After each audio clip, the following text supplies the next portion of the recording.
గుంటూరు జిల్లా తుళ్లూరు మండలం శాఖమూరు గ్రామంలో డాక్టర్ బిఆర్ అంబేద్కర్ స్మృతివనం రాజధాని ప్రాంతంలో ఏర్పాటు చేయడం కోసం నారా చంద్రబాబు నాయుడు అందించిన ప్రాంతాన్ని పరిశీలించిన మాజీ మంత్రివర్యులు పొలిట్ బ్యూరో సభ్యులు నక్కా ఆనంద్ బాబు. ఈ సందర్భంగా వారు మాట్లాడుతూ అంబేద్కర్ పేరు అడ్డం పెట్టుకుని 100 కోట్ల రూపాయల దోపిడీకి ఈరోజు వైసీపీ ప్రభుత్వం తెరలేపిందని, హైదరాబాద్లో 150 కోట్లతో అంబేద్కర్ విగ్రహం ఏర్పాటైతే అలాంటి విగ్రహానికి ఏపీలో 400 కోట్ల రూపాయలు ఖర్చు చూపడం దోపిడీ కాక మరేంటని, తెలుగుదేశం ప్రభుత్వంలో 137 కోట్లతో 125 అడుగుల ఎత్తు విగ్రహం నిర్మించి తలపెట్టిన స్మృతివనాన్ని నాశనం చేశారని, 36 కోట్లతో 26% పనులు తెలుగుదేశం ప్రభుత్వం పూర్తి చేసిందని, తెలుగుదేశం ప్రభుత్వం నిర్మించ తలపెట్టిన ప్రాజెక్టు కంటే చిన్నదని, వైసీపీ ప్రభుత్వం చేపట్టి 400 కోట్ల రూపాయలు ఖర్చు చూపటం ఏంటని, ప్రభుత్వ కనుసన్నల్లో అంబేద్కర్ విగ్రహాలు దోపిడీకి గురయ్యాయని మాజీ మంత్రివర్యులు పొలిట్ బ్యూరో సభ్యులు నక్కా ఆనంద్ బాబు వైసీపీ ప్రభుత్వాన్ని దుయ్యబట్టారు. రోజు అంబేద్కర్ గారి మీద వాళ్ళకేం ప్రేమ లేదు. అంబేద్కర్ గారి విదేశీ విద్యానిధి పథకాన్ని, చంద్రబాబు నాయుడు గారు తీసుకొచ్చిన పథకాన్ని జగన్ విదేశీ విద్యానిధి పథకం కింద పేరు మార్చారు. ఇంతకంటే సిగ్గుమాలిన చర్య ఇంకోటి ఉంటుందా? వీళ్ళు అంబేద్కర్ గారిని కొనియాడే అర్హత వీళ్ళకుందా? ఆ రోజు తీసుకున్న నిర్ణయం రాజధాని కేంద్రంలో 125 అడుగుల ఎత్తైన విగ్రహంతో ఒక స్మృతివనం ఏర్పాటు చేయాలని, దానిలో ఇండోర్ అవుట్డోర్ ఆడిటోరియాలు, బుద్ధిస్ట్ ధ్యాన కేంద్రం, 10,000 వాల్యూమ్స్తో ఒక లైబ్రరీ, అదేవిధంగా ఒక మ్యూజియం, ఇవన్నీ కూడా ఏర్పాటు చేయాలి. 20 ఎకరాల స్థలాన్ని ఇక్కడ చంద్రబాబు నాయుడు గారు కేటాయించాడు. దానిలో 26% పనులు పూర్తి చేసాం, 36 కోట్లు ఖర్చు పెట్టాం. ఈ ముఖ్యమంత్రి అధికారంలోకి వచ్చినాక ఈ అమరావతిని ఏ విధంగా నిర్దాక్షిణ్యంగా చంపేశాడో అదేవిధంగా ఈ ప్రాజెక్టు అంబేద్కర్ గారి స్మృతివనం ప్రాజెక్టును కూడా చంపేసి విజయవాడలో విగ్రహం పెడుతున్నానన్నాడు. ఆ రోజు మేము ఈ ప్రాజెక్టు విలువ 137 కోట్లు, హైదరాబాద్ లో కేసీఆర్ గారు 150 కోట్లతో ఇదే 125 అడుగుల ఎత్తైన విగ్రహంతో ప్రాజెక్ట్ చేశారు వాళ్ళు. ఇవాళ 404 కోట్లు అంట. అంటే 100 కోట్లు అంబేద్కర్ గారి విగ్రహం పేరు మీద దోచుకోవడానికి ఈ ప్రాజెక్ట్ ఏర్పాటు చేశారు.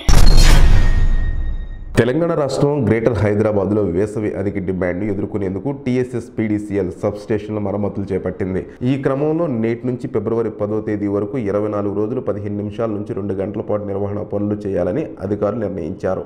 ఈ క్రమంలో ఆయా ప్రాంతాల్లో కరెంటు ఉండదని TSSPDCL CMD Musharraf Ali ఓ ప్రకటనలో తెలియజేశారు.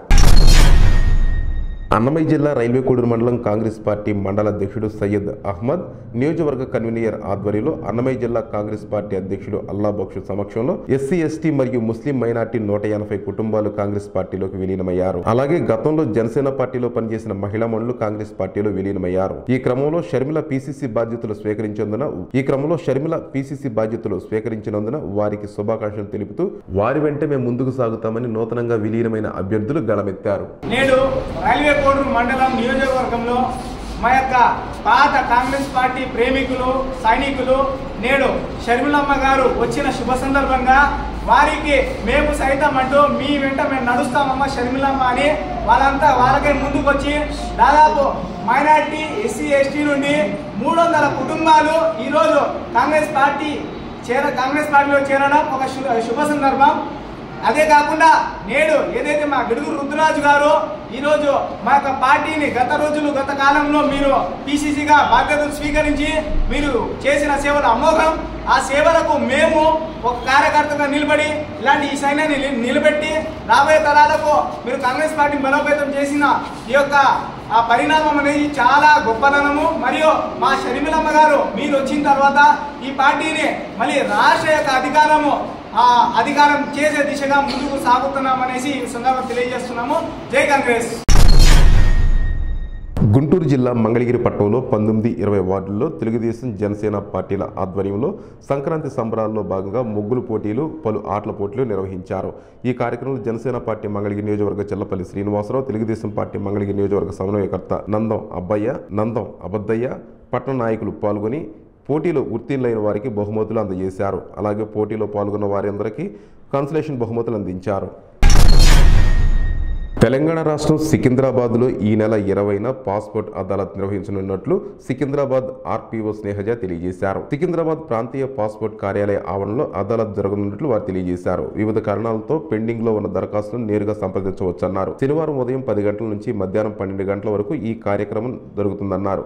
దరఖాస్తులు ఒరిజినల్ పత్రాలతో హాజరు కావాలని వారు సూచించారు. గుంటూరు జిల్లా గుంటూరు తూర్పు తెలుగుదేశం పార్టీ ఇన్ఛార్జి మొహమ్మద్ నసీర్ ఆదేశాల మేరకు జనవరి 18వ తేదీన తెలుగుదేశం పార్టీ వ్యవస్థాపకులు విశ్వవిఖ్యాత నట సార్వభౌమ అన్న నందమూరి తారక రామారావు వర్ధంతి సందర్భంగా ఉదయం 8 గంటలకు నెహ్రూ నగర్ 9వ లైన్లో ఎన్టీఆర్ విగ్రహానికి తెలుగుదేశం పార్టీ మరియు జనసేన పార్టీ నాయకులు కార్యకర్తలతో ఘనంగా నివాళులర్పించడం జరుగుతుందని, తదుపరి మధ్యాహ్నం 12 గంటలకు బుచ్చే తోట 1వ లైన్లో అన్నదాన కార్యక్రమం ఏర్పాటు చేయడం జరుగుతుందని, ఈ కార్యక్రమానికి అందరూ ఆహ్వానితులేనని మొహమ్మద్ నసీర్ తెలియజేశారు. గుంటూరు జిల్లా తెనాలి కొత్తపేట ఎన్వీఆర్ కళ్యాణ మండపంలో తెనాలి నియోజకవర్గ తెలుగుదేశం పార్టీ నాయకులు కార్యకర్తలు అత్యవసర విస్తృత స్థాయి సమావేశం నిర్వహించారు. ఈ కార్యక్రమంలో టీడీపీ జనసేన ఉమ్మడి అభ్యర్థిగా తెనాలిలో తెలుగుదేశం పార్టీ అభ్యర్థికి మాత్రమే అవకాశం కల్పించాలని, అది కూడా మాజీ మంత్రి ఆలపాటి రాజేంద్ర ప్రసాద్ మాత్రమే ఉండాలని, మా ఓటు కూడా సైకిల్ గుర్తుపై మాత్రమే వేస్తామని నియోజకవర్గ టీడీపీ శ్రేణులు తీర్మానం చేశారు. ఈ క్రమంలో మాజీ మంత్రి ఆలపాటి రాజేంద్ర ప్రసాద్ లేకుండానే ఈ సమావేశం నిర్వహించిన టీడీపీ శ్రేణులు కార్యకర్తలు తమ అభిప్రాయాలను కేంద్ర పార్టీ కార్యాలయంలో తీర్మానంగా తీసుకొని మనోభావాలు కాపాడాలని వారు కోరారు. గుంటూరు జిల్లా గుంటూరు ఆరగ్రహారం నగరపాలక సంస్థ ఆధ్వర్యంలో ఏర్పాటు చేసిన ఆరోగ్యాంధ్ర సాధన లక్ష్యంగా రాష్ట్ర ముఖ్యమంత్రి వర్యులు వైఎస్ జగన్మోహన్ రెడ్డి ఆదేశాల మేరకు రాష్ట్ర ప్రభుత్వం ఎంతో ప్రతిష్టాత్మకంగా నిర్వహిస్తున్న జగనన్న ఆరోగ్య సురక్ష క్యాంపు నిర్వహించారు. ఈ కార్యక్రమంలో పాల్గొని ప్రజలకై ఏర్పాటు చేసిన స్టాల్స్ ను పరిశీలించి క్యాంపులు యందు అందిస్తున్న వైద్య సేవల వివరాలను వైద్యులను అడిగి తెలుసుకుని వైద్య సేవలపై ప్రజలతో మాట్లాడుతున్న గుంటూరు నగర మేయర్ కావడి శివనాగ మనోహర్ నాయుడు.